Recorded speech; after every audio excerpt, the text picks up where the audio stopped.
Salut, c'est Hugo. Cette semaine, dans le récap des 5 actualités de la semaine, on va parler du Venezuela, d'un possible coup d'État, d'Emmanuel Macron, de la persécution des Rohingyas en Birmanie et d'un marché d'esclaves révélé en Libye.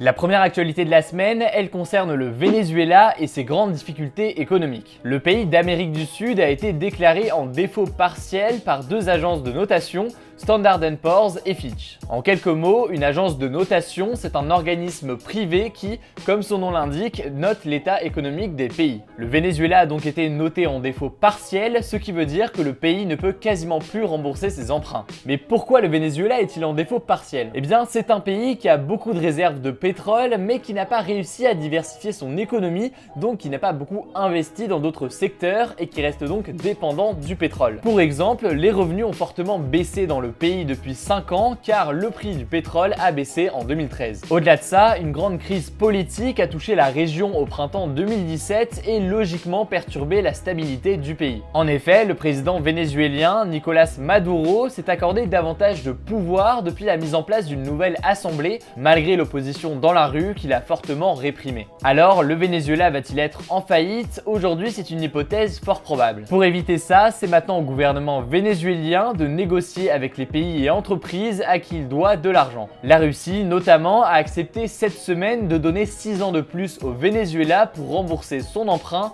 et la Chine devrait suivre. La seconde actualité de la semaine concerne le possible coup d'État au Zimbabwe. Le dirigeant actuel du Zimbabwe, c'est Robert Mugabe. Actuellement, il est enfermé dans sa résidence surveillée qu'il ne peut quasiment pas quitter. Pourquoi? Eh bien, mercredi, les militaires zimbabwéens ont pris le pouvoir d'une grande partie de la capitale du pays, Harare. Est-ce que c'est vraiment un coup d'État? Eh bien, on a des raisons de le croire en tout cas. Les ministres du gouvernement ont été arrêtés par l'armée et les militaires bloquent certains accès de la ville, notamment au Parlement. Mais l'armée du Zimbabwe dément et explique que ce n'est pas un coup d'État, elle dit qu'elle a mené des opérations pour éliminer, je cite, certains criminels du gouvernement. Robert Mugabe, le dirigeant du pays qui est enfermé dans sa résidence, est très controversé. Il dirige le pays depuis 37 ans maintenant, il a 93 ans et il est considéré comme un dictateur et soupçonné de fraude électorale ainsi que d'avoir organisé des assassinats d'opposants. La situation est encore très confuse à l'heure où j'enregistre cette vidéo, je vous donnerai plus d'informations dans mes débriefs quotidiens.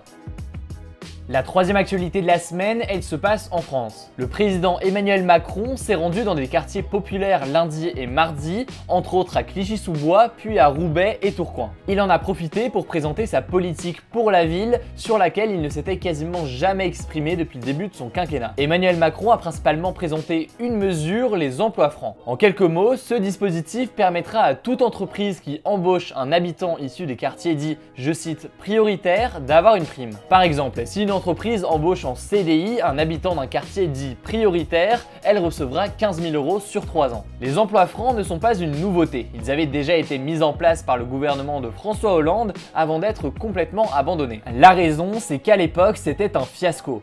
En effet, en un peu plus d'un an, en 2014, c'est seulement 250 emplois francs qui avaient été créés. Sans rentrer dans les détails, Emmanuel Macron a légèrement changé les critères du dispositif et logiquement, il espère que ce sera enfin un succès.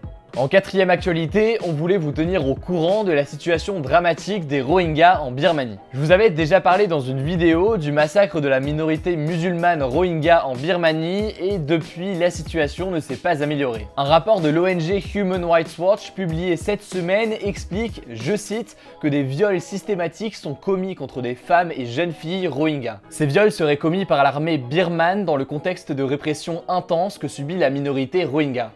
Human Rights Watch explique ces actes par une volonté, je cite, de purification ethnique. Pour rappel, 600 000 Rohingyas sont actuellement réfugiés au Bangladesh et les Rohingyas restant en Birmanie sont fortement réprimés. L'armée birmane dément ces accusations de viol et la figure marquante de la Birmanie, la conseillère d'État Aung San Suu Kyi, garde toujours le silence sur la situation. La dernière actualité de la semaine se déroule en Libye. La chaîne américaine CNN a diffusé cette semaine une vidéo très choquante montrant la vente aux enchères de migrants en Libye. Les journalistes ont pu filmer cette scène en caméra cachée. Ces migrants sont vendus aux enchères pour l'équivalent de quelques centaines d'euros par des passeurs qui étaient censés à l'origine les amener en Europe. Ces marchés aux esclaves se dérouleraient 1 à 2 fois par mois et l'Organisation des Nations Unies a réagi à cette vidéo en dénonçant une situation, je cite, inhumaine. La Libye est un pays dans lequel transitent beaucoup de migrants qui cherchent à rejoindre l'Italie. L'Organisation internationale pour les migrations, l'OIM, a expliqué cette semaine que ce commerce d'êtres humains est de plus en plus fréquent,